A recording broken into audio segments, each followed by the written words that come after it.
Hi అండి, అందరూ బాగున్నారా? నేను లతా చౌదరినండి.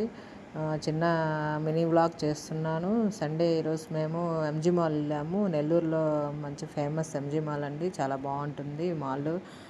ఇక్కడ ఏదో చిన్న సాంగ్స్ కాంపిటీషన్ డ్యాన్స్ జరుగుతుందండి. అది మా ఫ్యామిలీకి, మా వారికి, మా పాపకి చూపించాను. నెక్స్ట్ చిన్న మొత్తం అంతా తిరిగి చూస్తూ ఉన్నాము. చూడండి, ఇవన్నీ చూపిస్తున్నాను. మాల్ చాలా బాగుంటుందండి. అన్నీ తిరిగి చూస్తూ ఎంజాయ్ చేస్తున్నాము. సండే కదండి, అందరూ ఇక్కడ వచ్చిన వాళ్ళందరూ షాప్స్, తర్వాత అక్కడ డ్యాన్స్ జరుగుతుంటే అవన్నీ చూస్తున్నారు. చూడండి, సండే ఎంత ఫుల్గా ఉందో అసలుకి. మేము చిన్న అది ఐస్ క్రీమ్ తిన్నాము. ఎంత కాస్ట్ అండి, ఒకటి 70 రూపీస్. వెనిలా ఐస్ క్రీమ్ తిన్నాము. నెక్స్ట్ బయట చూడండి, ఇది చిన్న మినీ బస్ ఎంత బాగుందో. పిల్లలు, పెద్దలు అందరూ ఇందులో తిరుగుతున్నారు.